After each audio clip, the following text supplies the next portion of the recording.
What's up, everybody? Welcome to Kinda Funny Games Daily for Friday, September 1st, 2017.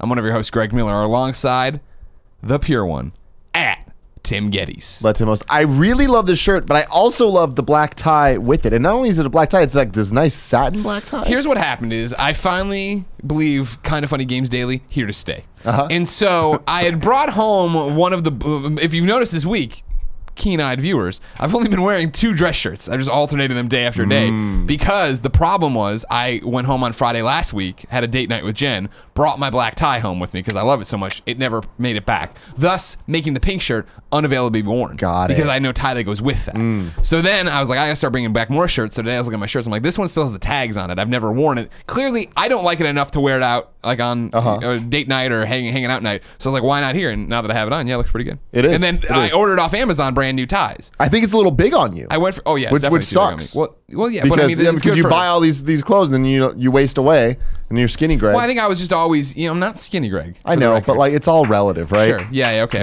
I'm not as big as I used to be. Sure. But yeah, these are it's an older shirt. Here it is. It's out there. And then the same thing with ties, where I bought 2 new ties and I bought the cheapest ones available because like, well, it's just a camera tie. It doesn't matter. And so I got in. Yeah, it's shiny. It is shiny. I got a shiny red one coming today too. So you got all sorts of stuff. I also bought new undershirts. I'll have you know, which I noticed. I'm pretty sure the first time I've invested in undershirts since I want to say college. Because those shirts are dingy and disgusting, and that's why I was finally like, I gotta get rid of these things. You know what I mean? Yeah. So I'm a brand new man here, brand new Kinda Funny Games Daily. It's 1,000,000 degrees outside. It is 1,000,000 degrees, Greg. I'm not a fan of that. I'm not a fan of it either. I decided, you know what, today? What? Friday? Oh, it's beer day. It's too hot out there. You gotta drink a cold one. Cheers to another week. Cold one with the boys. There you go. What? Cheers to you. You're off to Hawaii tomorrow, I am off to Hawaii. Correct? Sunday, my apologies. You're gone all next week. I will be gone. So I'm sorry you won't have me. So now not only is he gone, Nick's gone, Kevin's gone. But sticking with Kinda Funny Games Daily and how this affects you, ladies and gentlemen. Andrea gone for the first part of the week. Danny gone, I believe, the entire week. You might say who will fill in, but until Andrea gets back. It's a big question. Anthony Carboni. Dusting off his video game chops to come talk, and then I think one day Andy.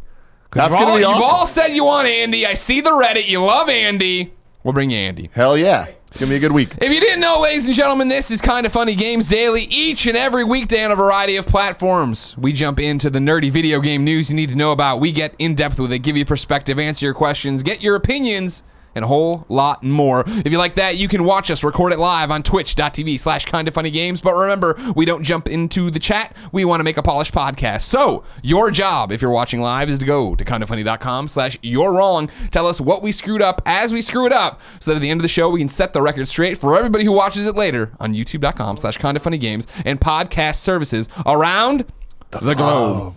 Some housekeeping for you. Kinda Funny, the animated series, has a new episode up right now on youtube.com/kindafunny. It's great. Bernie's in it. PAX is this weekend. It's insane. Saturday at 1 p.m., this is a new one for you. If you're not at PAX, Saturday at 1 p.m., I'm hosting the Far Cry 5 live stream. Twitch.tv/Ubisoft. We'll be hosting here on Kinda Funny Games as well. Then it's Saturday, 8:30 is the Batman crowd play with me, Greg. I've been saying, hey, everybody, afterwards, let's go get some drinks. It's now turned into a house party. We are now going to someone's house to play everybody's golf and drink. If you want information on that, follow me on Twitter. What? Follow me on Twitter. This is not a joke. It is a best friend's house. This is really happening. It's best friends bringing their PS4 and everybody's golf. This sounds like a disaster. It's going to be good. I can't wait to hear how this goes. Yeah, don't worry about that. Sunday at noon is Danny's Witcher panel. Damn it. And not damn it. Sunday at noon is Danny's Witcher panel. I didn't include all of Andrea's stuff, because Andrew's doing a bunch of stuff today and some What's Good Games panels tomorrow at 5. I didn't include that because I try to keep it who's for the host. This one slipped by my radar. So there you go. Today, if there's the Life is Strange panel with Andrea, if you're at PAX listening to this show, then tonight, the What's Good Games Life is Strange party tonight, Friday, and then Saturday, What's Good Games panel at 5 o'clock. I'll be there. And then Sunday at noon is Danny's panel. Sunday at noon is my signing at the Rooster Teeth booth. And then Sunday at 5 is my cancer panel. Please come to that. Definitely. I think I can fill the room. I think it's gonna be good. It's gonna be intense. It's going to be intense. First ever one-man panel? Yes. That's really cool. almost did a one-man panel at VidCon, but then Nick came late and came up and sat on stage with me and started answering questions. Yeah, that's true. Yeah, he was eating a Starbucks box. Yeah, I did. Yeah. Well, at that point, I invited Tim up. You know what? Never mind. This is the longest intro ever. We're almost at 5 minutes. No, nobody cares. Cheers again. Come on. It's Friday. They know what they're getting with kind of funny content. Let's begin the show with what is and forever will be the Roper Report.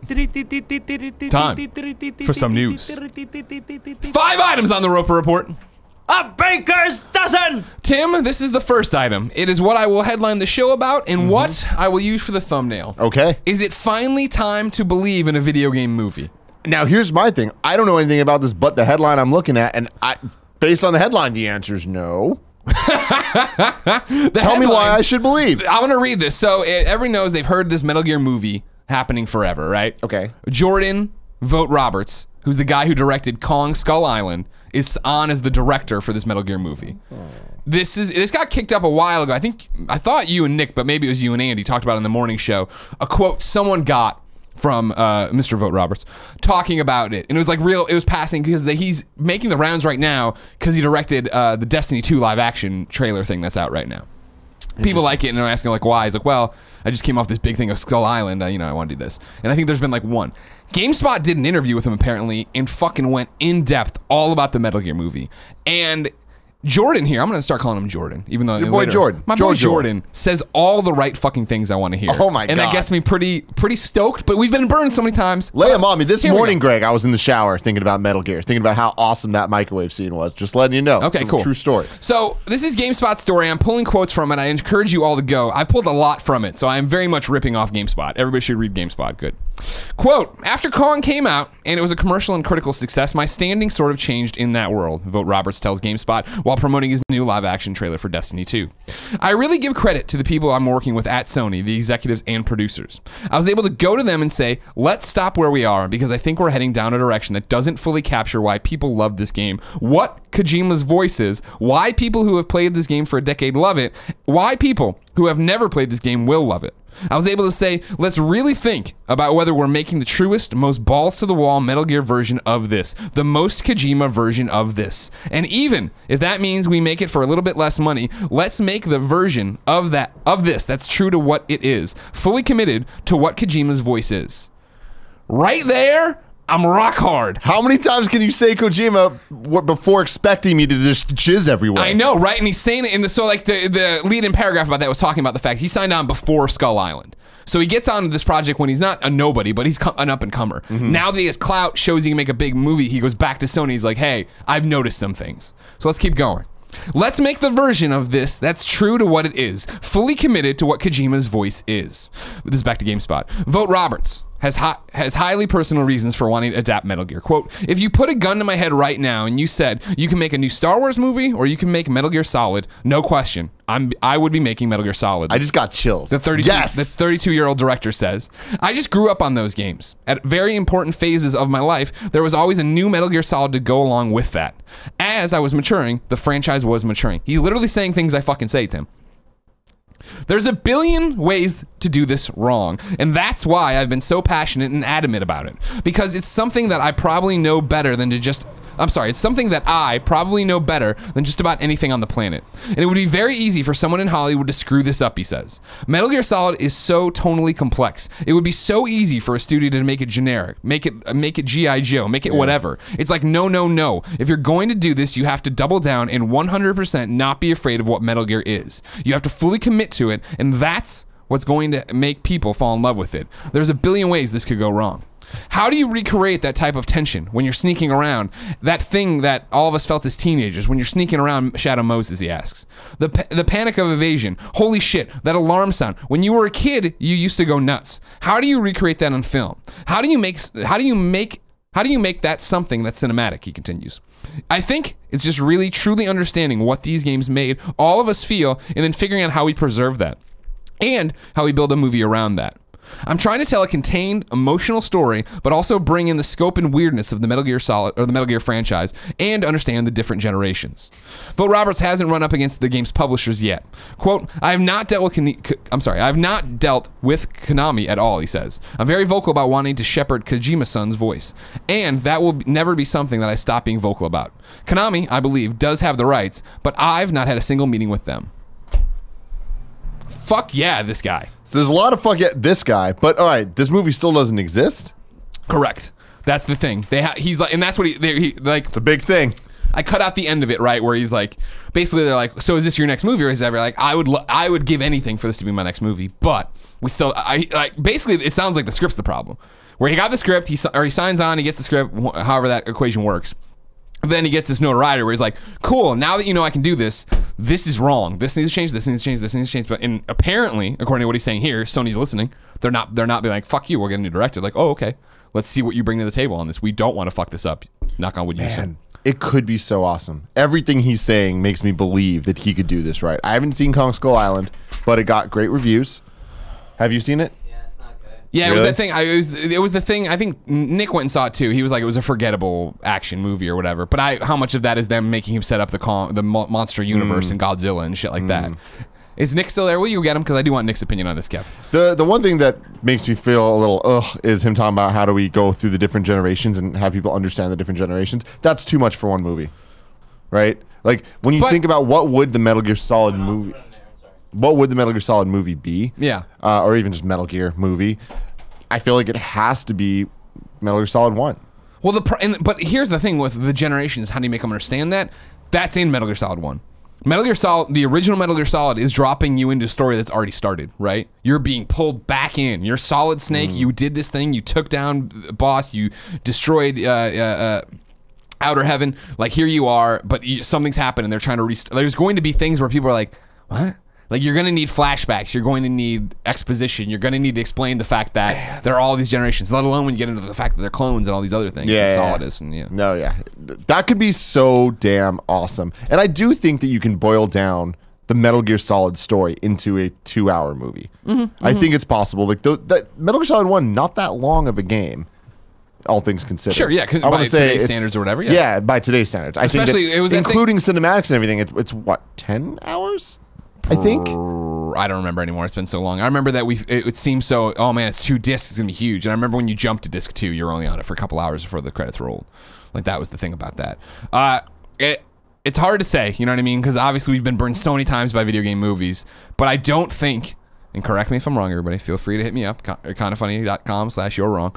I don't remember a director coming out and being clearly this big of a fan. Absolutely. Because like I'm deviating from this. I think he talks about, I didn't take, the GameSpot article, the interview's even longer, and I think it's him, it might have been GameSpot, but talking about Sniper Wolf and talking, like, he knows what he's talking about. He obviously gives a shit. Yeah. HowLongToBeat.com says it's about 11 hours. Okay. So, okay.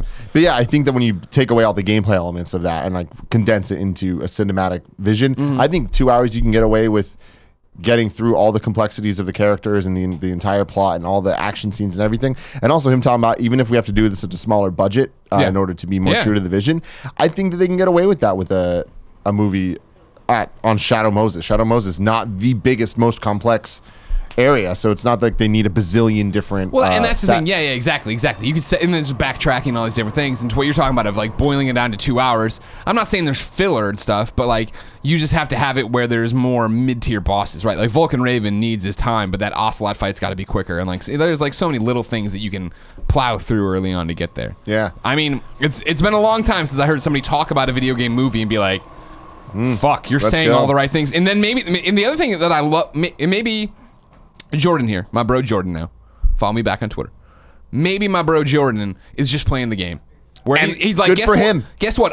This is the vision of the movie. I've made movies. I have people knocking on my door to make movies. So fuck you, Sony. I'm publicly saying, flare gun in the air. This is the movie I want to make, so that if Sony's like, all right, we're no longer working with him, he can just be like, hey, you saw what I wanted. I wanted to make a Kojima movie. Yeah. Yeah. I mean, there's a lot of, obviously, he's playing this really smart. This sounds like a Max Landis ass move if I ever heard one. And that's a good thing. Where even at the end of the day, what if Sony doesn't want to do it, but Konami's like, you know what? We'll fund that. Not that that sounds likely with his love for Kojima and all that. Machines in it. Yeah, exactly. But I don't know. Maybe. Who knows? Like, it's such a weird world we live in now where anybody with money can make a movie, and more people have money than they used to when it comes to these type of things. It's not like you need a dedicated movie studio to fund or to make a movie that will end up in theaters. Anybody can do it. Konami could do it by themselves if they wanted to. Yeah. They won't, but they could. They won't, but they could. And someone else could. And the problem lies with him having to get the rights from Konami. Where Konami's right now. Well, I mean, I feel like the rights are already there, though, right? Like, I mean, he's talking about he hasn't had a conversation with them. So I guess the argument here would be that in some fashion, Konami has first right of refusal. They can close this all down. But that doesn't sound like a deal Sony would have gotten into. You know what I mean? They would have gone in there and made it a certain way. My problem with all this is all very exciting. I just feel like this isn't real. Like, I feel like this movie doesn't exist at all. Right. And it's just talking about so many what if scenarios where it's like, where's the Metroid movie? Where's the Crazy Taxi movie? Where's all these movies that we've heard about forever? Yeah. You know? I know. But these things get optioned, I know. Uncharted. They get optioned and all these things happen. This could be the most recent thing, but it is also clearly, I mean, and I don't think I'm overstepping bounds because he sounds like he knows everything. Like, clearly a Metal Gear fan is trying to make a Metal Gear movie, and he actually has the credibility and record, I guess, in the box office to get out there and do it. So more power to him. Man. I hope it happens. Let's go, man. I'd be so stoked. And also, it's that thing where it's like, we live in an age where you can publicly say stuff and will it to happen. Yep. You look at Max Landis is such a great example of one. I think the first Max video I ever saw was him retelling the Death and Return of Superman, right? And then he's pitched things since then, and it's like that led to American Alien. He got a comic book series. Now, granted, he's incredibly talented and could back it up, but I digress. Number 2, Nintendo has lost a lawsuit. This is via IGN. It's not too interesting, or it's not too exciting, I should say, but it's more something that's interesting that's happening. After suing Nintendo over the motion sensing accelerometers used for Wii remotes, iLife has been awarded $10 million by a Texas jury. Nintendo has provided a statement explaining, quote, on August 31st, 2017, a jury in Texas found that certain Wii and Wii U video game systems and software bundles infringed on a patent belonging to iLife Technologies Incorporated related to detecting if a person has fallen down. The jury awarded iLife $10 million in damages. Nintendo disagrees with the decision, as Nintendo does not infringe iLife's patent, and the patent is invalid. Nintendo looks forward to raising those issues with the district court and with the Court of Appeals. This award, and this is back to IGN, this award is significantly less than what iLife was originally seeking back when the case was raised nearly 4 years ago. Dallas law firm Monk Wilson Mandela originally filed a $144 million infringement case on behalf of the company, which uses motion sensing technology to monitor infants and the elderly. Making anything is so fucking complicated now. You know what I mean? You're gonna get sued by everybody everywhere. And then the IGN article goes on to list all the other times Nintendo's been sued about things they put into Wii's or whatever. Yeah. I don't know. Don't got There's much not to say about this. I just thought it was interesting to see this happening, but then also the fact that Nintendo's like, we're gonna fight. We're gonna keep going. Have you ever heard of Kim.com? No. Okay. I hadn't heard either. I watched a documentary on him on Netflix last night. Kim? Kim, K-I-M. .com. Guy changed his last name to .com. He started that mega upload file sharing site. Oh, big fan. Big fan. And like the FBI tried to extradite that was him a and whole stuff. thing. You need to watch this documentary. It's fascinating. Because Kim just shares all his security cam footages. So it's just his amazing palatial estate in New Zealand, and then like fucking a helicopter landing and all these armed guys. It looks like if like the Branch Davidian compound had like awesome That's cameras. crazy. Didn't burn Because down. I remember being on the internet as that was happening, and as Mega Upload was like going down, and the pirates were not having a good time then. No. Another lawsuit though. That's what happened here. I digress. Number 3. You brought this up to me, which I thought was interesting because you don't give a shit about NBA 2K18, but NBA 2K18 is Switch feature complete, according to US Gamer. Kat over there put up a whole bunch of tweets and stuff in an article. It's feature complete and will be identical to the PlayStation 4 version. Amiibo support is officially confirmed as well, but nobody knows exactly what that means yet. Missing from the Switch version is the Create a logo for the Pro-Am teams. Animation and AI are also the same across all the platforms. It's just obviously graphics look different. And then NBA 2K18 will run at 30 frames a second on Switch. PS4 and Xbox One are 60 frames a second. Tim. Yes. I want you to weigh in. This is significant news. Why is that? Because this means that the Switch, like I've been saying, is capable of running third-party games at a complete state. Graphics aren't going to be as good. There's going to be some issues, whatever. But these are not Vita versions. These are not 3DS versions, PSP versions. These are console versions running on the system. Now, 30 frames per second, that's a big deal. People are going to be upset about that. However, not the mainstream people. The people that are going to be playing NBA 2K18 are not going to, like the millions and millions and millions of people that are going to buy it. overall, not on the Switch. Although maybe on the Switch, who knows? We'll see. Yeah. Yeah. Are not going to complain about that because they're not going to know. They're not going to be able to tell the difference, right? Yeah. What's interesting as a gamer, though, is the fact that I was reading NeoGAF and people were saying that the 2K series has been 60 frames per second since the Dreamcast days. Oh, wow, really? So that is something to keep in mind there. But when you think about all the other things, like I feel like 2K is obviously looking at this and they're like, well, we'd rather drop the frame rate and keep it a locked 30 and have all these features than prioritizing that. Sure. For what they're doing. But what's exciting to me is this means that WWE 2K18 potentially will also be and that's the thing is I've been sounding the klaxons, rest in peace Colin Moriarty, of the fact that when they announced WWE 2K18 coming to Switch and everybody's like, gah! And I was like, don't get excited. I've seen this before when they try to put the WWE games on PSP or whatever, and it's not as good, blah, blah, blah. If this is looking that good, does this look that good? And then I am, because like, I'll be honest with you, camera, but more importantly, Cool Greg. I'm way too excited for WWE 2K18 this year. And I think it's because you're here, and I know we'll play, and we'll have some good matches. Maybe we make some characters. Maybe we get a tag team going. Maybe we do, you know what I mean? Like, I look at the roster, though, and I'm like, damn, this is a good-looking roster. Like, I've been off of WWE for a while. I mean, I played it for a little bit every year, but it's never that thing of, like, never having someone else who's excited about it. Is like, how I'm excited about Destiny 2, because Andy's excited. Yep. And, like, how right now everybody's golf has infected me, Andy, and Joey, and it's all we want to play. Like, I'm really into it this year, but, like, this then gets interesting of, like, is it good enough where I'm going to want to play it on Switch over the PS4? Is it? I doubt it, because I'm gonna want it to look as realistic as possible. But is the game gonna get me so? Is it gonna get its hooks in me where I want two versions of it, or I do want when I'm on the plane to fuck around and have a Chris Jericho career going on? Yeah, I don't know, but I just think that this is such a good sign for third parties on the Switch in general. I don't think it's going to be a game changer. I don't think this is going to mean that, oh, now every single game is going to come to the Switch. But when games like NBA 2K18 are, that's a big deal. Those are games that are in the NPD charts every month for the whole year. And if the Switch can get a win like that, that's going to be really big. Interesting that you say game changer. Neil has a question. He wrote into kindafunny.com/KFGD just like you can. And his thing here is interesting into a way of like, stick with me. I'll stick with you. Neil Riviera writes in and says, hey, Greg and Tim. I just read a Game Informer piece about the Switch version of NBA 2K18, and they had mostly positive things to say, so now I find myself torn.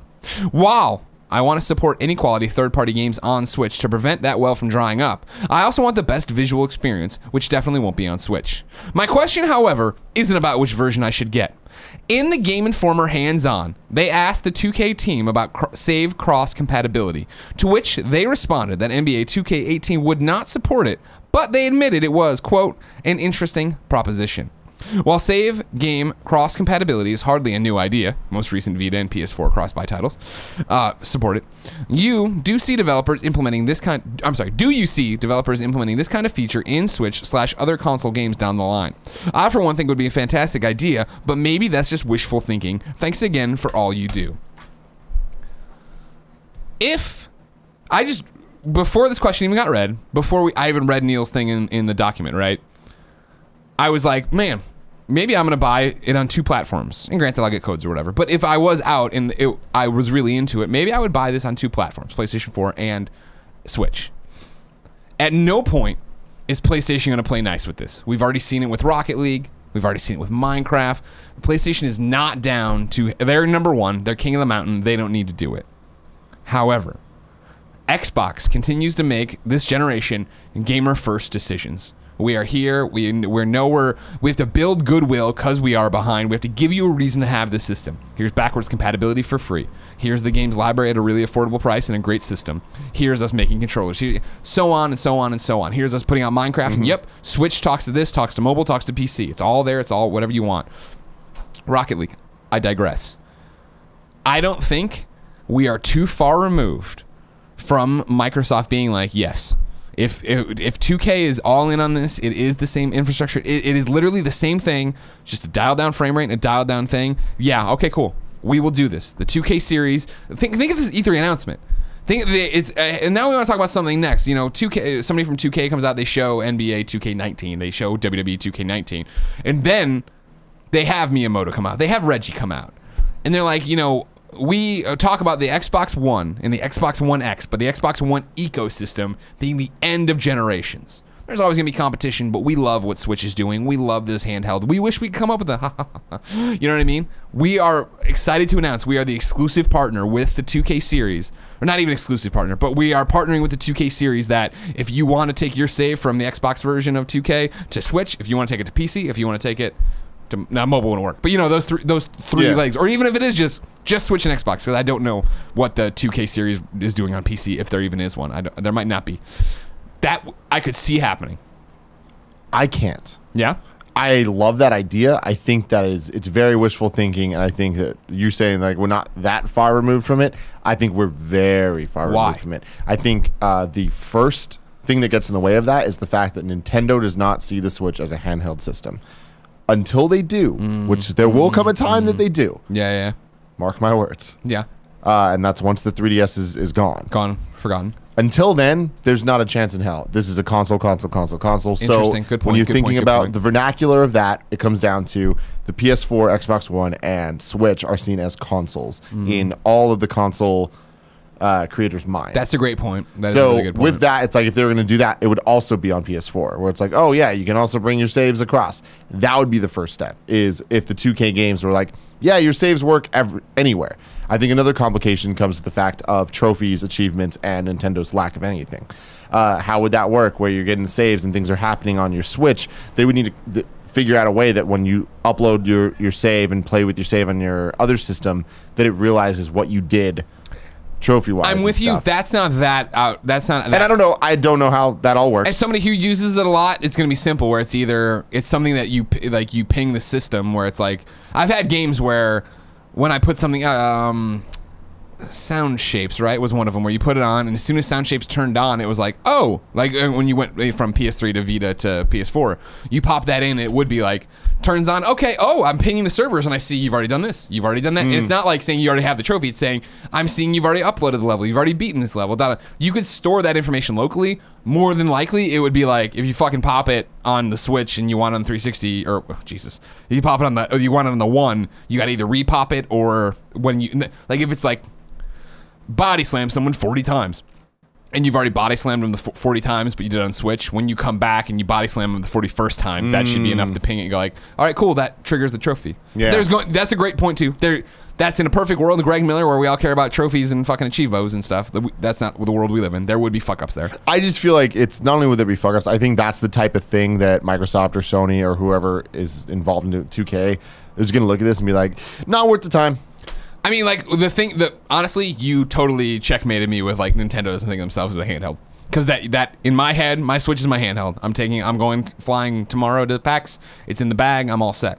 But that's not how Nintendo thinks of it, and it would be them. And this is an interesting one. Stick with me. It would come off as subservient to the Xbox One. The Xbox One is the real version. If you want your on-the-go version, do this. And honestly, I don't think Nintendo's ready to bend the knee because they're doing so well that They're they not. don't need to. And I also, they don't need to. I don't think they ever will need to. Yeah. When it comes down to, there's something interesting brought up here in his question, talking about him feeling bad about not supporting the Switch version and supporting the others because of visual fidelity or whatever. I truly believe that you shouldn't worry about that stuff as a consumer.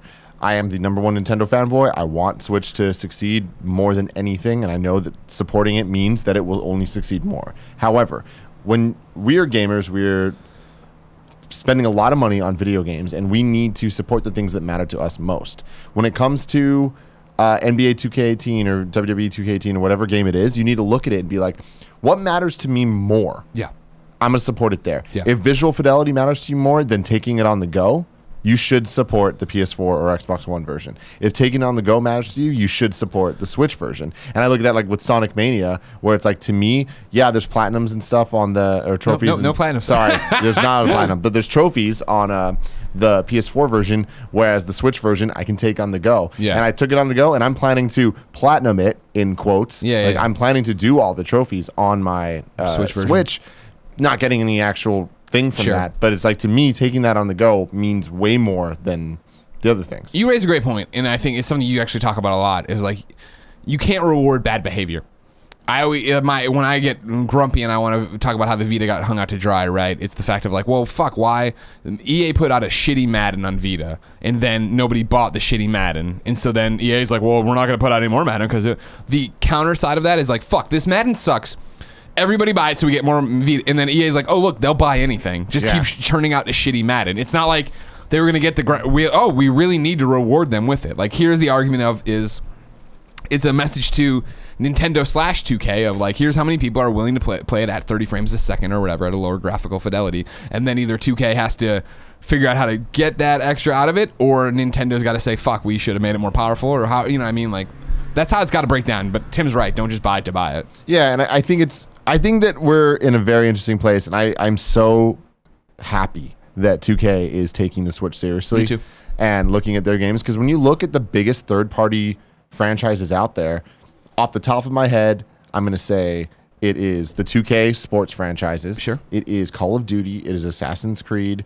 It is Battlefield, Madden. Yeah, Madden and the EA sports titles. Yeah. And I mean, we start running dry there, right? Like, those are the big guns. Third party. For third parties. So it's like, if 2K were to come out and get it right and sell really well on the Switch, that's a good sign for a lot of those other ones to be like, how could we figure this out? Is it worth figuring out? And it's also I don't know that it necessarily is. But it's that weird thing where, and this sounds goofy, I'm sure. Nick Scarpino has challenged me to a game of NBA 2K18 2K18 for the Kind of Funny World title, because he has it. But he's willing to put online in this, and I'm gonna do that. I'm gonna have fun. But I can't see a world where I go home at night and resume my Bulls season or whatever. However, I totally see a world where I'm like, I'm gonna watch something on the Virgin America screen and play a couple games of 2K18. Like, that's that weird thing where it's like, that's a game that I wouldn't come home and pour hours into, but I could see totally chipping away at on the go. Yeah, and it's interesting too, going back to what I'm saying about all these different third parties. It's like, all right, will we see the next Assassin's Creed game also come to the Switch? I don't know, and I think Assassin's Creed's the type of game that doesn't necessarily translate with just dumb it down a little bit and it'll be okay. Whereas I feel like a lot of these sports games can do that. Like NBA 2K18 doesn't need. I mean, the frames per second thing does affect gameplay, but all the other stuff, the graphical fidelity or whatever, if it has all the same animations, it has all the same gameplay elements. It sounds like their engine is incredibly versatile, and that's all you need, right? So, I don't know. More power to him. I can't wait to see what happens. It's coming up real quick. We just talked to Ronnie about it. He's very tired. Number 4 on the Roper Report. Destiny's first raid is the week after launch. This is via Eurogamer. Destiny's 2 raid goes live a week after the game comes out on the 6th of September. Damn Europeans.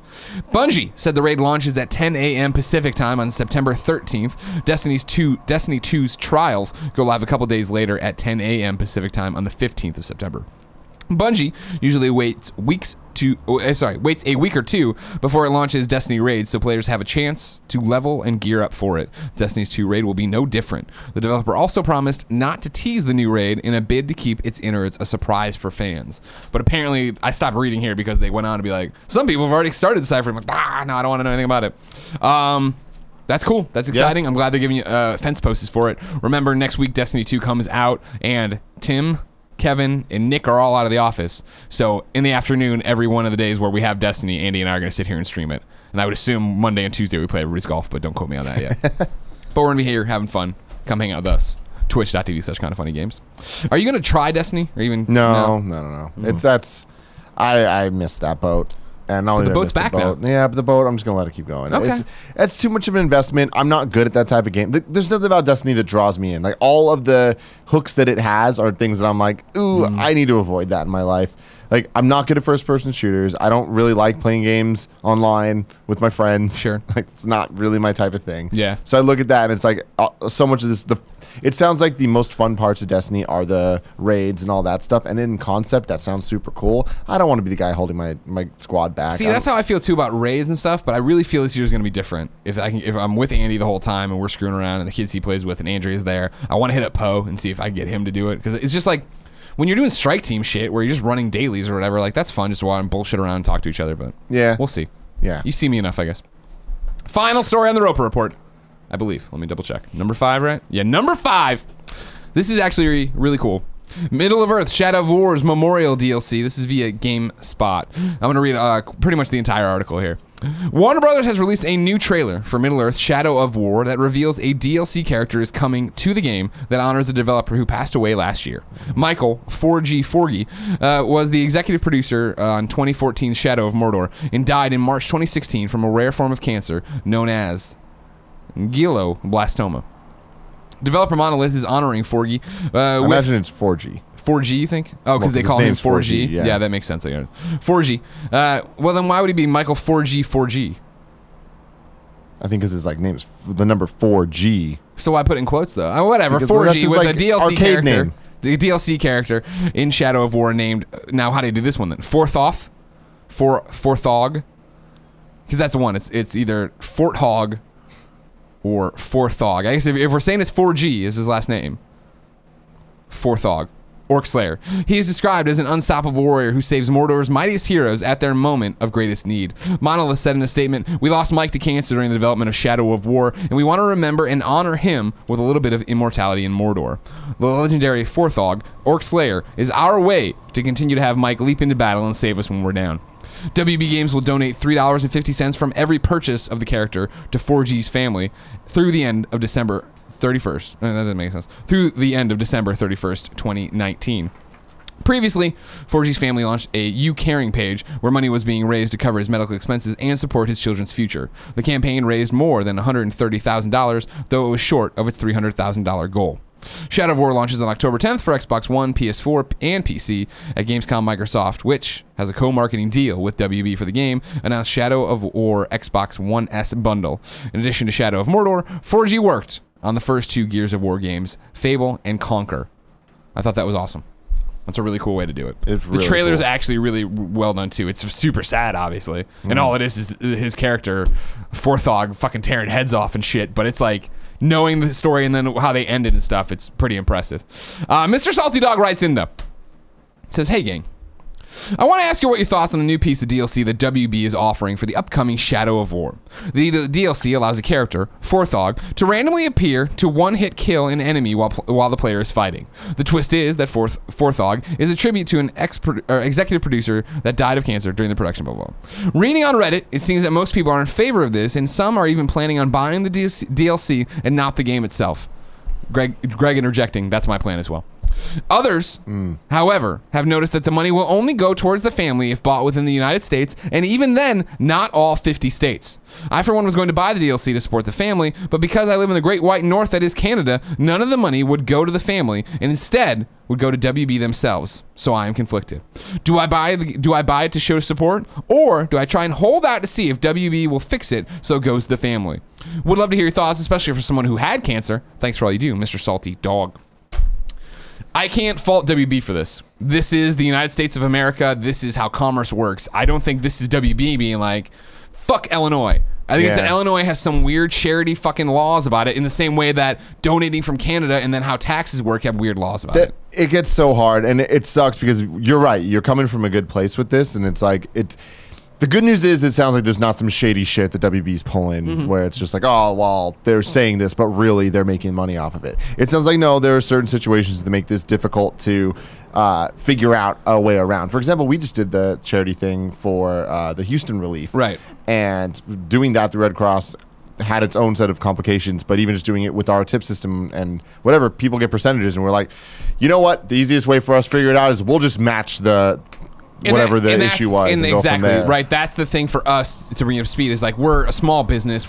It's 7 of us now, but in terms of founders, 3 of us to actually figure this stuff out. So yeah, all right, we want to donate to Houston. All right, how do we do that? I don't really know. Well, if we do this, we do that. Okay, well, if we use Stream Tip, we're gonna have to give them, and finally we're just like, fucking, who cares if we lose $200 on this through fees? Yeah. Whatever we get for tips, we give away that day, and that's it. And that makes sense. But when you're working on WB's you're talking about margins level and all that, and there's so much. I get that, and also just the tax ramifications and all the complications of having to deal with where the money goes and how that could affect them. And when you're dealing with charities, like corporations have a whole bunch of other rules. Exactly, I think it's great that they obviously put thought into it, and the fact that there is the asterisks of cool, Greg on point today. You can't do this, you can't do that, and whatever. That's good because this shows that they did put thought into this, and this money is going to a good place. Yeah. And they're letting you know what percentage of it isn't, or what, not percentage, but like where the money comes from certain places isn't. You want to support, I would direct you back to GameSpot, where I know this article's up, where you can click on the link to the You Caring page. I don't know how You Caring works. I don't know if that's closed. I don't know if you can still donate. That'd be the best way, the most direct way.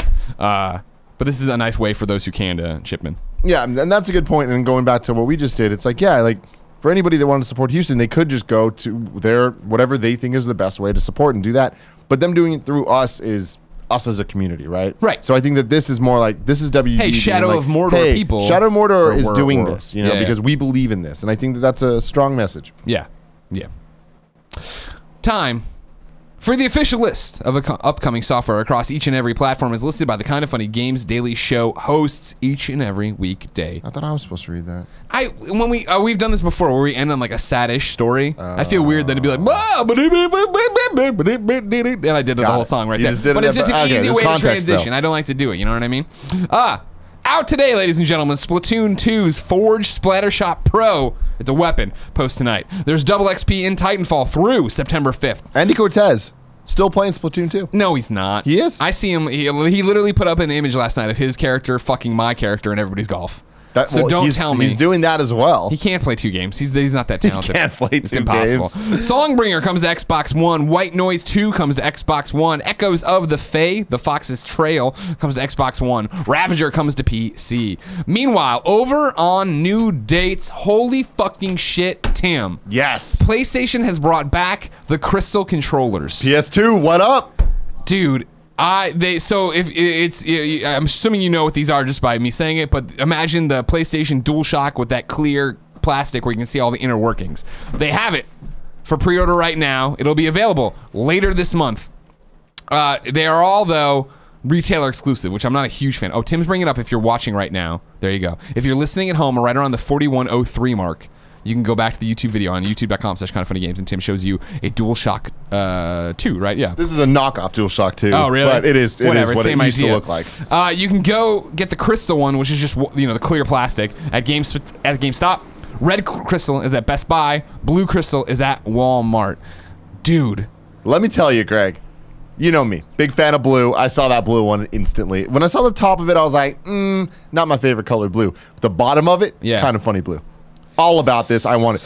The white crystal? Yeah. That's a thing of beauty, man. Dude, I literally sat there and stared at it for a while. This is why I was late for the morning show. I stared at it. I'm like, do I pre-order them all? Do I pre-order none of them? What do I do? Because you know what? I digress. Nick Steinmetz wrote in to kindoffunny.com/KFGD and says, good morning.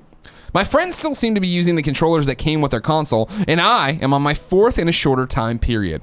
I know I play games more than they do. I have like 1,600 hours of Destiny or something like that, but it still seems like I have bad luck with controllers. So my question for you lovely folks is, how often do you go through controllers? This is my problem, is the fact that I don't burn through controllers often. I've rebought all my DualShock 4s this time around because my first 2 or 3 or whatever had the thumbstick fall apart. And that sucks, man. But also, it's the fact that we run this business and they've all moved here, where we just needed more controllers. So my 2 PlayStation 2 original my 2 PlayStation 4 original controllers are floating around this place. And so when I did that, I bought the solid blue ones for the living room and solid red ones for the bedroom. And now even then, I never play in the spare bedroom anymore. So it's just like, I'm only using the blues.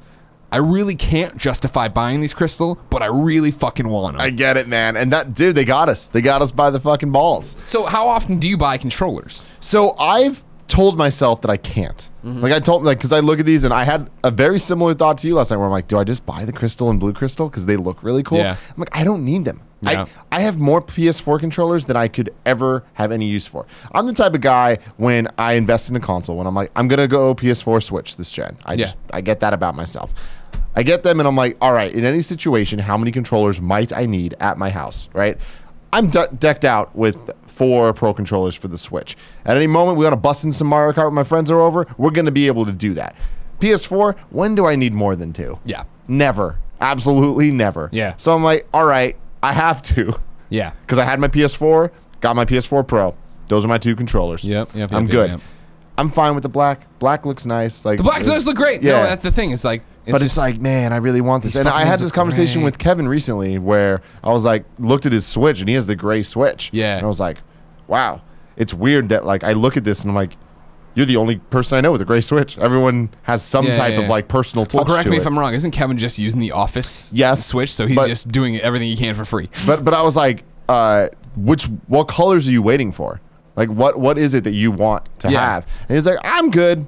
And I'm like, it's one of those, it's not needed, and there is a simplicity and an awesomeness to it being just how it is. And that's the thing I struggle with right now, even when like, I'm not saying, with all this talk of the Xbox One X and using the PlayStation 4 Pro here, I'm not to the point that I'm ready just to fucking buy a PlayStation 4 Pro. I want one of my PlayStations to die, so I have an excuse to buy a PlayStation 4 Pro. But it is that thing of when I say that, what I've thought about is like, well, fuck, you know what? Technically, the PlayStation 4 Pro here replaced my system that broke. That I had a third PlayStation that came here and did it. So maybe I come and switch one of those out and bring it here. But then I can't. What am I going to part with? My launch unit that is engraved, Game Over Greggy, that I got at the launch event. And for anybody haters out there, got engraved at the event, and then the one I bought with my own money gave to IGN and swapped that out. I didn't get my PlayStation 4 for free, is what I'm saying. And then I did get the PlayStation 4 20th Anniversary Edition for free, and I'm not going to let that thing die in a box. I broke that out, and that's the other room. You know what I mean? It's just like, well, which one would I bring in here? Neither of those I want to part with. Yeah, no, man. Life's hard. Life is really Life hard. is so when you hard. like video games and want to spend all your money on them, it's hard. I'm so happy that from day one, the Switch gave me exactly the color I want. So I'm good. So the day the Switch dies, I'm like, I got my Kind of Funny blue. Like, I'm stoked about that. I still feel like I would want the Kind of Funny blue. I just still feel like I can't do it because you do it. And that's but fine. we don't play enough together where it really would be a problem. That's true, but I like that you always have the wacky colors. Again, you know? when Nintendo just sent me these, and I remember I'm like, these yellow things look gross, and I put it on, I'm like, fuck, this looks hot. Yeah. This looks really you need hot. them once those pink come out, the watermelon. No, Joey wants those. Pink on pink? Yeah. Andy wants Unless to I'm too. wrong. Well, Andy can suck a dick, all right? I don't know. Andy's investing, man. Andy's thinking about doing the damn colorware.com so we can get him custom exactly the shade he wants. It's a whole bunch. Anyway, going back to the PS4 controllers, like, I don't know. I might have to get this blue crystal one. Here's how crazy I am. Where I look at them, I think they're all so great. Red, white, and blue, too. I love America. Do I just get them all? And then, but then I'm like, You don't need the red one. Under what circumstances do I need this many PS4 controllers? I don't. You just don't. We live a hard life over here. I had a dream. You do too. I mean, that's I was kind telling of funny. I was telling Andy this a couple days ago. I had a dream that I decided to collect all the colors of Joy-Cons, and it eventually drove me mad. So I woke up and I was like, I'm not going to do that. I had that moment at GameStop Expo where, sorry, we're deviating from video games for a hot second, where I was in the GameStop sales room. Like, you know how they have that one like merch shop? Yeah. There's all these things that, like showing stuff you can't buy, but then there's a merch shop. I went in there and I didn't realize they had a Justice League Superman out.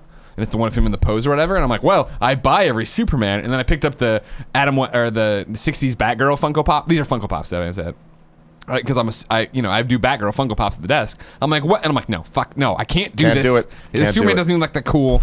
Can't do it. Fallout 3 and Fallout New Vegas join PlayStation Now on September 5th. Dead Rising 4, Frank's big package, comes to PlayStation 4 on December 5th. And so many people wrote in about this, but I'm giving credit to Andrew Butcher, who said at kindoffunny.com/KFGD, "Good morning, esteemed KFGD hosts. With Dead Rising 4 announced for PlayStation 4, it seems Xbox can't hold on to a true exclusive game anymore. It seems all of the games they have announced as exclusive are all time with the release of PlayStation 4 coming shortly after. Most likely due to how much PlayStation 4 has outsold the Xbox. Could this be a new trend for game publishers and game developers only agreeing to timed exclusives with Xbox because the opportunity for much larger sales on PlayStation 4? Thanks for all you do." Andrew, I do not believe for a second this is a new trend. This is what we got so fired up about at E3 this year of timed console exclusive. Console exclusive launch only. And then we'd be like, they put that, here's my thing. And this is, there's no insider trading on this at all. I want you to know. Yesterday, we recorded the Kind of Funny Games cast with Steve Gaynor. That'll post today. It's up right now on patreon.com/kindoffunnygames. Toss us a few bucks. We work real hard for you. And it'll be up on Kind of Funny YouTube, or Kind of Funny Games YouTube on Monday. Regardless, no insider trading based on that. I'm talking about at E3. At E3, Tacoma came up, and I'm rusty and I don't have my computer in front of me, but it was Xbox One launch exclusive, Xbox One console, whatever, and everybody was like, "Oh, so Tacoma's coming to everything." And Steve got on Twitter and was like, "No, like it's an Xbox game that's all about." That game will be everywhere one day, and that's the thing with everything that says Xbox console launch exclusive, Xbox One exclusive at launch, like this is every deal. I would have never guessed Dead Rising 4, which is stupid because Dead Rising has been done over and over again, but Dead Rising 4 came and went, no offense to Dead Rising 4. Now, again, granted, it's a year later. I understand why it's happening. Again, you get a year on this console. So many people wrote in of like, similar to what you're talking about here, Andrew, of just like, Why would this happen? Why? It's money. It's all money. Where Xbox is like, yes, please give us your game and give it for as long as you can, and this is what it's going to be. We saw the same thing with I always fuck this Tomb one Raider? up. Huh? Tomb Raider? Tomb Raider, yeah, but I'm thinking of the Limbo's second game that I was Inside. Inside, thank you much. Inside was the same way, way shorter period.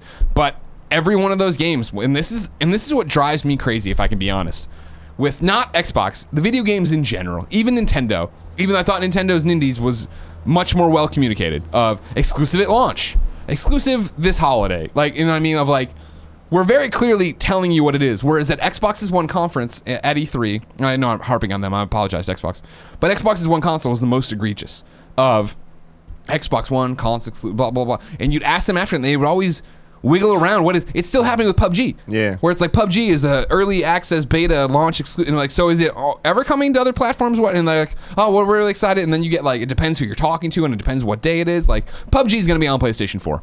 That's the end of that. You know what I mean? I mean, it's weird. It's not just Xbox though. It's not just Nintendo. PlayStation as well with Crash Bandicoot. What the fuck? Great point. Great point. You know, it doesn't make any sense when Neo was first coming out and it didn't say PlayStation 4 exclusive on the box. They got a whole bunch of tweets and there's so much kerfluffle going on about that.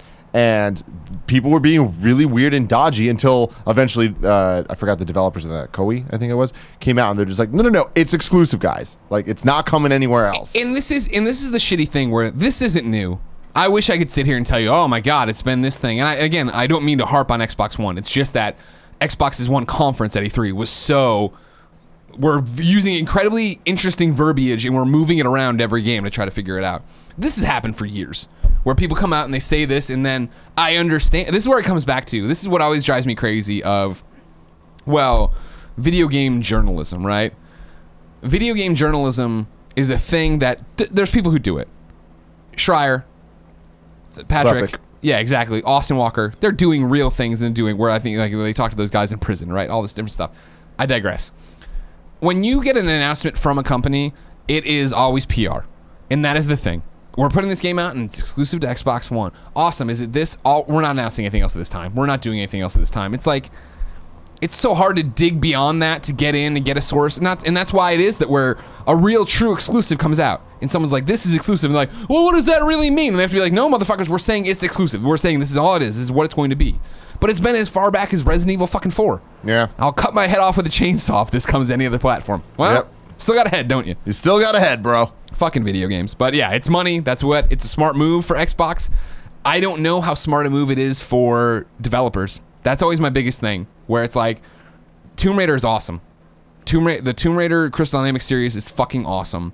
And I feel like, even though I thought it was both, the second one, Rise of the Tomb Raider, putting that onto Xbox One, put it onto a platform that didn't have as much buzz, didn't have as big as audience. And I think if you would have gone, hey, it's Tomb Raider on Xbox One, PS4, and PC, you would have seen a way bigger impact, and you would have been included in Game of the Year conversation, at least, if you're expanding it that far. But I think when you put it on one platform, you cut off so many people, and this happens. And when you're a first party, when you've got a big deal with Sony, when there's 60 million units out there, and a lot of people are buying the game, that's a different story. When you're on the Switch, and there aren't that many games out there, and people buy and put them out, and ARMS is selling 1 million, there's a different story. Golf Story is going to be a bigger deal on Switch than it should have been anywhere else, right? If that was just another game that came out to everything, if that was just a game that got dropped on a Tuesday on PlayStation 4. I'm interested. I wonder how well the indies are doing on Nintendo, because I feel like there was obviously such a big marketing push behind their seemingly once a month, here's the game we're focusing on this month. Like, Nintendo gives a full push for 30 days to ARMS, to Rabbids, to whatever it is. I think the only game that they didn't do that for was Street Fighter 2. And that apparently sold well enough for it to be worth doing, but not, it didn't blow. Well, I mean, you go back to Tumbleseed, right? There was an article somebody put out, an interview with them where they were like, yeah, we didn't sell that many. And that is part of the thing of, like, even in that thing of, and I don't mean to insult Tumbleseed, but it was a fun game I played. I've downloaded and never played again. Mr. Shifty, timed exclusive. That made waves when that came out. People knew what that game was. People were playing that game. The one Andy likes so much that I downloaded Koi something with that. Oh. Andy! Not Karibo. Kaleo. Kaleo? No, that's not right either. No, it's not. What's that Switch game you were playing that you liked the indie? A while back. So with a K. or C. Kamiko. Same thing. That game came out and like you can. I feel like when a game comes out and resonates and I don't mean, and this is how something, but is really good. It's gonna make waves. And you're gonna see it. Snake Pass, even though that was everywhere, but Snake Pass, I think of as a Switch game, and they did push. It was all over the Switch. I got to push. Yeah. I don't know. Indies are always hard because I feel like they still don't get that massive push that AAA games do, and that makes a lot of sense. I think that Nintendo is doing a really good job with their Indies presentation yesterday, and as well as the other one. The fact that we got 2 of those this year, and the year's not even over, who knows what we have left? Like, that is a good sign that Nintendo is taking independent games seriously and is going to put something behind them. However, I think that announcing those games and people being excited about them is one thing. Releasing them and having that push then is another. There's the call to action. It's the, hey, this is available now. Go get this now. All the games that they announced, and it wasn't January. It was whenever they did the first Indies presentation. GDC, so March, it was February. It was before the system came out. Okay. So, and then it came out in early March. So it must have been late February. When that came out, there was like a bunch of games that they showed. I'm like, these are awesome. So many of them we still aren't playing. Yeah. And so many of them came and went in a way that, like, Mr. Shifty is an example where, I mean, I played it and we played it, but I feel like we only played it because we're on that inside of it. Like, where it's like we are waiting for the code to come through. How many people are out there that are like putting on their list, like, I need to keep my eye on Mr. Shifty. And once it came out, I feel like Nintendo didn't do a good job of pushing it. Okay, my counter argument to that, because you're right. I mean, yeah, Nintendo push, but I don't think that's their job necessarily. No. They did their job in getting us excited for Mr. Shifty, and I talked about Mr. Shifty for like 3 weeks straight when you could go buy it, and people did go buy it to the point that people wrote in the shows and were like, hey, the later levels are bugged, like, you gotta fucking tell people to stop buying this game, and then they patched it. The counterbalance to that is then it did come out on PlayStation 4, and I didn't fucking know about it until I read it on this list. I was like, oh, hey, Mr. Shifty's out. That's cool. Maybe I'll go back for trophies. And I haven't. And no one's talked to me about it since. Like, it did what it was supposed to for the Switch and for that, where people... And that's the thing with these indie events, right? You look at yesterday's event, and there's all these games that get listed, and this is what Adam Boyes used to always talk about with PSX. In that year where we were like, man, this is kind of a weak, it wasn't a great PSX conference. And he was like, well, what we try to do is have... we give you 12 announcements and 3 appeal to you, right? Same thing I think with that Indies event where you came in today like, man, No More Heroes actually does look. Yeah, I was just looking. I thought that would have been a news story. No More Heroes last night at the Nindies event. Not the Nindies presentation. Last night they did a Nindies at night thing where there was a live stream and played through a bunch of the games and showed some stuff off. And Suda51 came out and was talking about the new No More Heroes or Travis Strikes Back or whatever it's called. Yeah. And they announced, well, they didn't announce, but he did a thing where he took his shirt off and was wearing a Shovel Knight shirt. And then later they did confirm Shovel Knight is going to be a part of this game. Yeah. And I'm like, oh my God, instantly this game is way more interesting than they made it seem during that thing. Couple things. That trailer that played in the Nindies presentation where you couldn't hear what they're saying. Yeah. Because the music was way too loud. Apparently it's because there was like cussing and stuff. I don't know. It was weird. They re-released the trailer and it's like clear as day what they're saying. And I'm like, that was a bad decision. But they also talked about it that it is going to be at least somewhat a proper No More Heroes game where it's a 3D action game. You're going around facing bosses. Okay. And then the same with the old No More Heroes games had those mini games. Now those mini games are going to be based on indie, like, cult classics, or not even like just successes. Yeah. And it kind of sounds like a Kingdom Hearts for indies games. And that's awesome. That's cool. There's a Hotline Miami. Now we know Shovel Knight, but it's like, are we going to get Spelunky? Are we going to get... home? But like, that's a cool idea that of what this could be. And I'm like, this sounds great to me that we're getting an indie No More Heroes game. Because No More Heroes, to be honest, always overstayed its welcome. I felt like those games could have been better if they were tighter. And that's what it sounds like this is going to be. So I'm super excited. And Shovel Knight Amiibos. The 3-pack. Yeah, I saw that. So freaking awesome. A lot of people wrote in mad about that because they'll be hard to find or whatever. But no. Will they be? Shovel Knight was everywhere. Now, the point I was driving at, and I gave you that one, you said it's not on the list. I knew you were going to talk about it at some point. I didn't see it, and I didn't see anybody reporting on it, so it made it hard for me to find something. Yeah. Oh, man. But I mean, I was short for time today, too. I'm looking at specific things. My point is, I don't give a shit about that game. Whereas, like, Golf Story, I care about. And like, yesterday, Andrea, or 2 days ago, whatever, cared about the elephant game. Yakuku or whatever the fuck it is. Yakuku? I don't remember. Yakooks? Joey was stoked about it, too. Yeah, of course. I mean, like, all I said is I wanted to fuck the elephant. Yeah, you did immediately, which was a weird place to jump. I'm just saying, man, hey. But we're going to rewind a bit. You're not excited for No More Heroes? No. Did you play No More Heroes? I did. I played the Wii one when it first came out, and I was like, Yeah. all right, this is fun. No More Heroes 2, I didn't like. Yeah. Not a big fan of. No More Heroes 1, awesome. But like I said, like I don't remember what IGN gave it. It was a 7 point something. Yeah. I agree with that. Okay. But it's like such a great premise, such a great idea. I just feel like it was weak in certain ways. And it's one of those. I don't mean to be. I'm not insulting. I'm saying the fact of just like for me, I left that presentation excited about a game that you didn't, and you left that one that Andrew didn't care, wasn't as excited about, and that's what it's meant to be. And the hope is that you seed all that out there, and then people talk about that stuff, for the rest of the year. I mean, I'm so happy about those presentations, and I hope that they keep happening because PlayStation did such a good job in its early days of PS4 doing that. I remember being at PAX with you.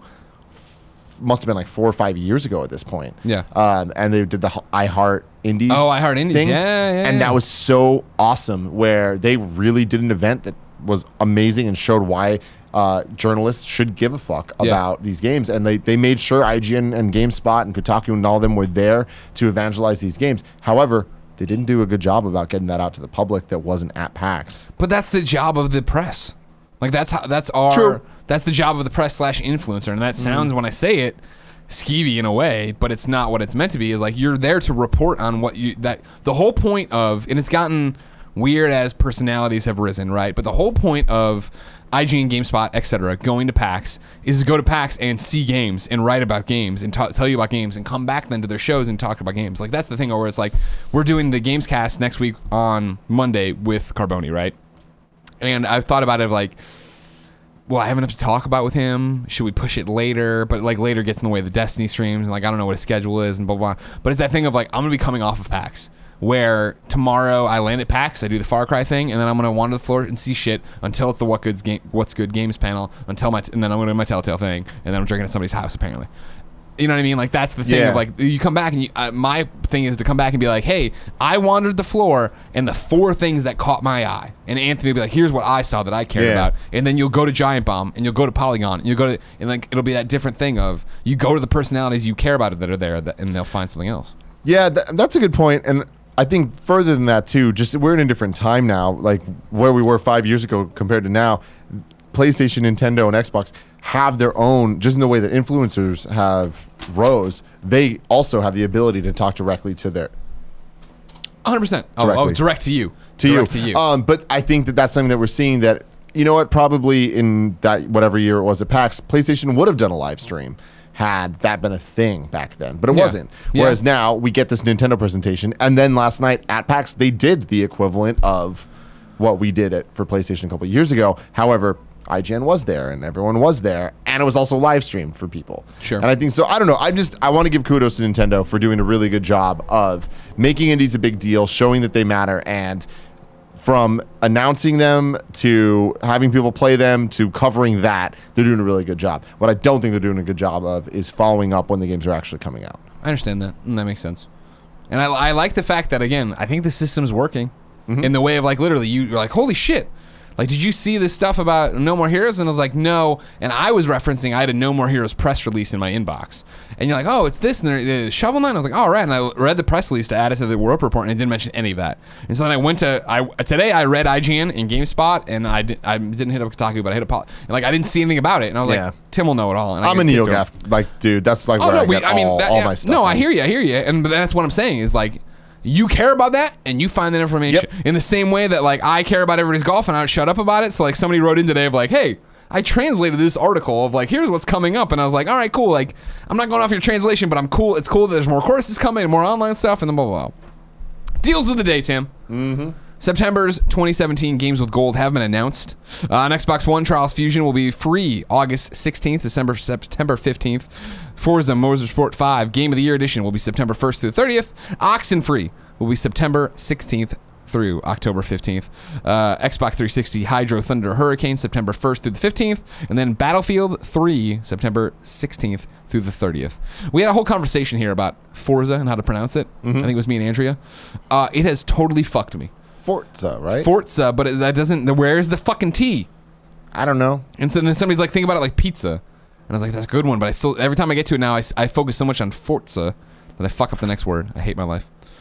This has been a really good show. It has, man. All about the news. I'm gonna see real quick using the sweat of my brow here, if there's any question because we worked in a bunch, obviously. Any question that needs to be asked today, and before we get out of here, because you guys had good questions as usual. But I like this first one a lot, actually. Read it for me. This comes from Alexander. Yep, that's spelled right. It doesn't have an E next to the R, so that's kind of fucked up. But I'm sorry, Alexander, you have to live with that. Dear Greg and fellow Bachelor fan Tim. Oh, Jesus. First time, long time. Greg's latest obsession with Everybody's Golf got me thinking. Do you think 2017 has shifted the way in which you prioritize the games you play? Greg, as someone who, throughout Beyond and Kind of Funny, stated your predictions for single-player experiences, your 2017 has been largely... sorry, not predictions. Your Predilections. Predilection. Predilection. Predilection. I'm not even looking at the word. I'm assuming that's what it is. First time ever hearing Really? that word. Yeah, Predilection? you learn something new every day. Your 2017 has been largely defined by online multiplayer titles. Mario Kart 8 Deluxe, Friday the 13th, and now Everybody's Golf. Did you expect this shift? Tim, did you expect to fall so deeply back into mascot platformers with Crash Bandicoot, The Insane Trilogy, and Sonic Mania? The work you do at Kind of Funny inspires my own creativity daily. Thanks. I'll take my question off air. P.S. Tim, who do you think should be the next Bachelor? I'm going to start there. The answer is Wells. Oh. Wells should be the next Bachelor. He's fantastic as the bartender in Bachelor in Paradise, but they're going to give it to Peter. We all see that shit coming. Chance with other stuff. Here's my thing is I still consider myself a single player gamer, and I understand that, yeah, Friday the 13th, that's a great one to pull. My excitement for Destiny, that's a great one to pull. Everybody's Golf, I don't think is a great one to pull. I did the Twitch stream of Everybody's Golf where I played with the subs, but in my heart of hearts, I was like, I'm not earning any progress. I'm not right. What if I had put 4 hours into the single player where I'd be earning XP and doing all those different things? Hopefully, Luke is the one who wrote in, by the way. I did put it on the thing here about everything he's heard about what's coming to Everybody's Golf. A quick aside. This is through Google Translate, so stick with me. He found it off of Gaff. 3 new courses, further open world expansion of the available courses, expansion of the current multiplayer competition structure, which I assume is the tournaments, new hole-in-one missions, avatar rankings, seasonal costumes, and the launch of a companion app. How much we'll get in America is, who knows, or if any of that's even correctly translated. I don't think I've shifted in terms of the games that get me most excited are stories, right? Yesterday on the Gamescast, I gave you, and Jen and I gave you a review of Life is Strange Before the Storm, and that was that thing of like, holy shit, Life is Strange is here, but that I am a creature of habit, and I love having a plan. And so when the plan deviates, I don't take it well. And so that night I was like, yeah, I'm gonna go home and I'm gonna play Everybody's Golf. And at the end of the day, we got the Life is Strange code. Is like, I'm excited for this, but I'm ready to gorge on that. But if I put it in my head, then in the morning I'm gonna play. I woke up at 6:30 in the morning, went out there and played Life is Strange, right? And had a great time, and the game's beautiful and amazing. Gamescast has my full impressions. That is still what gets me the most excited. Like even Destiny is like fun, and I'm ready for it. But like yesterday we talked about, a kid wrote in with, hey, here's the KF Best Friends group you wanted, the clan you wanted. Send everybody there. And like when I had seen that on Reddit, I made a joke on the show about it, like, oh, I made my own. I made my own because I wanted to be kind of funny and not KFBF, because that is its own thing, which is great. Twitch.tv/KFBF. But it was also the thing of like, I went to go tweet it, and I'm like, well, no, I know what's gonna happen with Destiny. I'm gonna be super into Destiny for a few weeks, probably, hopefully, knock on wood, and then it's gonna be that something as the industry goes and what our jobs are. Mario Odyssey will be out, and that's the thing is like September's long, and then it's October, and I'm like, all right, cool. But there'll be that next game that pulls me away, and I don't want to be leading a clan of everybody that's worried about it. Like right now it's me and Andy, and that's good enough, and I'm sure we'll add people as they come and go, but I'm sure we'll all break off and do other things too. I think it's interesting. I love the fact that Friday the 13th bit me the way it did. I'm anxious to get back to that when they add the new stuff. Like I could go back and play now, but again, there's a million things to play. But still, you want to talk about like game of the year for me, right? Like right now it's Horizon.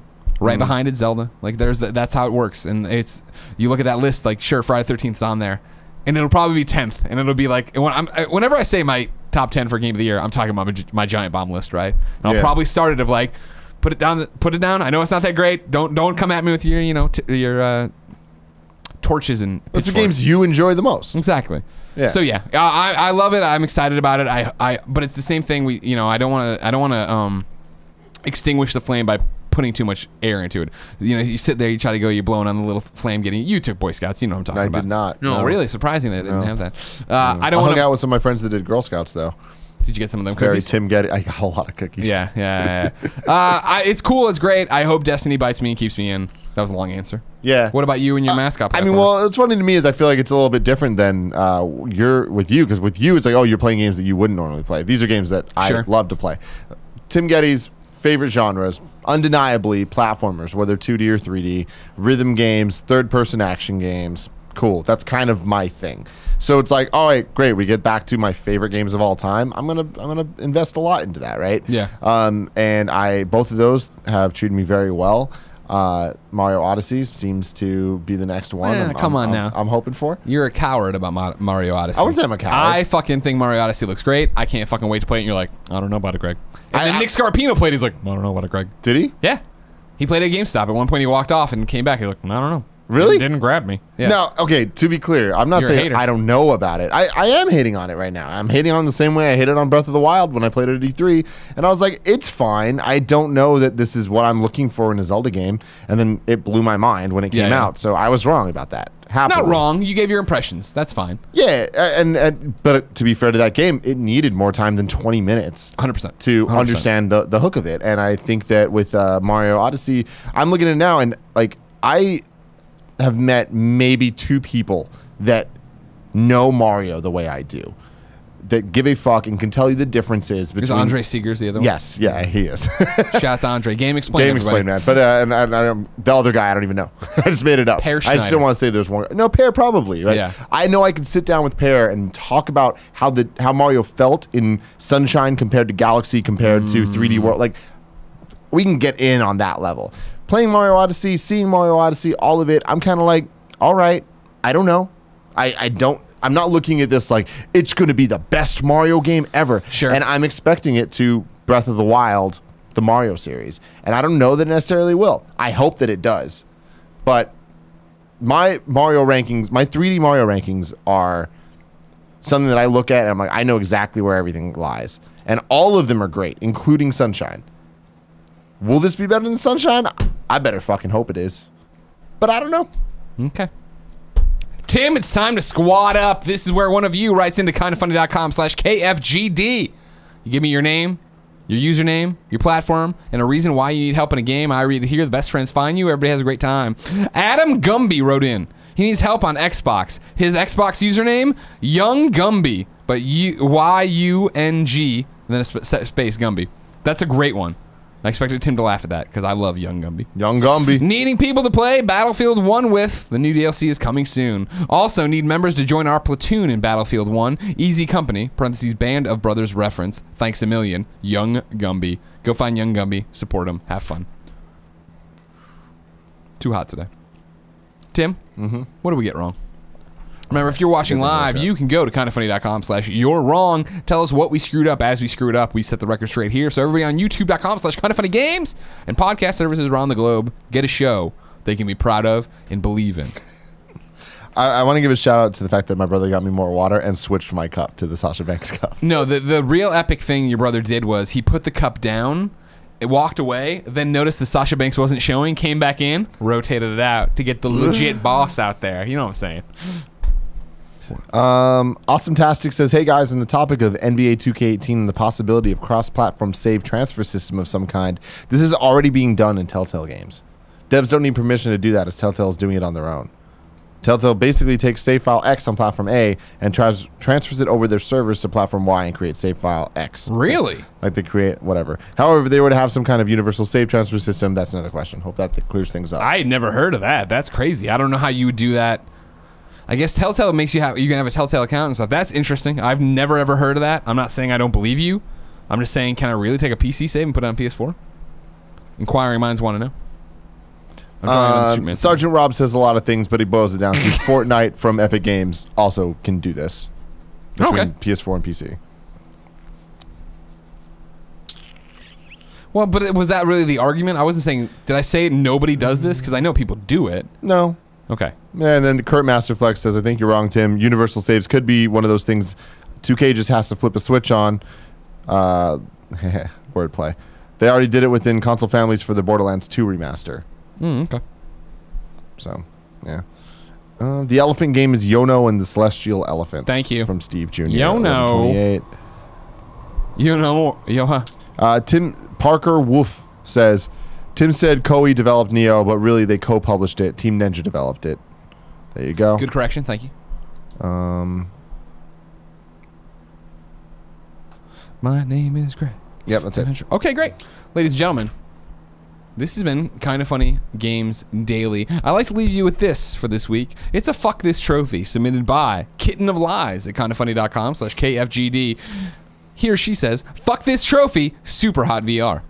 This game has the gall. No, he means goal. He said gull, but that didn't make any sense. Goal in order to include, no, he means gall. He means G-A-L. He spelled G-U-L-L like a seagull had landed here. This game has the gall in order to include a trophy that requires you to play the entire game in one sitting. In VR, as you know, well, after having seen all these short set. In VR, as you know. In VR, as you well know, after even short play sessions, can get very nauseating. Ask Candy Andy himself. And this isn't some sort. And this isn't that short of a game. So grab your 6 buckets of water and get. I can't read this anymore. There's no capitalization. Help me out and throw me some grammar this trophy heads and up. an otherwise amazing VR title. That's if you didn't know, ladies and gentlemen, this has been Kinda Funny Games Daily. Each and every weekday on a variety of platforms, we run you through the nerdy video game news you need to know about before giving you perspective, answering your questions, reading your bad PSN names, and having a good time. If you like that, please go to patreon.com/kindafunny. Toss us a few bucks. It helps out quite a bit. Remember, we do the show live on twitch.tv/kindafunnygames. You can get it later on youtube.com/kindafunnygames or podcast services around the globe. Next week, Skeleton Crew here. We're going to see how it goes. Cool Greg's smiling really wide. Remember, Anthony Carboni's starting the week off with me. PAX is this weekend. Remember that. If you want to go to it, it'll be great. If you're not there, Saturday at 1 p.m. on twitch.tv/Ubisoft or hosting here on Kinda Funny Games. I'll be hosting the Far Cry 5 panel. Saturday night at 8:30, I'm doing the Batman crowd play. Sunday at noon, I'm doing an autograph session over the Rooster Teeth booth. And then Sunday at 5 p.m., I'm doing a cancer panel. After that Batman crowd play, we are going to a Kinda Funny best friend's house to play golf. Good freaking Lord. Greg, did you smile because you said Skeleton Crew and you're happy that you're part of the Skeleton Crew? No, okay. No, okay. My brother loves skeletons. Big You love fan. skeletons? Yeah, I just saw Skizzy shut that out, and I was like, what the fuck you talking about? But yeah, no, I would have smiled if I heard it. Okay, good. Yeah, okay. We should make Skeleton Crew shirts then. Yeah. Tim, I love you. I love you. I wish you safe travels to Thank Hawaii you. and back. It'll be fun. You're going skydiving, correct? I am going to. There will be vlogs. I don't know that they're going to come out during the week or the week after, but me and Kevin will be shooting our entire adventure in Hawaii. What's the plan for him? What do you mean? Patreon.com/kindafunny. Oh, yeah. Okay. Same as Brothers Abroad. Well, we've been trying vlogs out here. You guys said you wanted vlogs after Nick's studio tour, so these will also be on Patreon.com/kindafunny. Look for them there. Or one giant video, I guess, there. We'll see. All Who right. knows? We're just going to get footage. We'll see what happens. Come see me cry at PAX. Until next time, it's been our pleasure to serve you.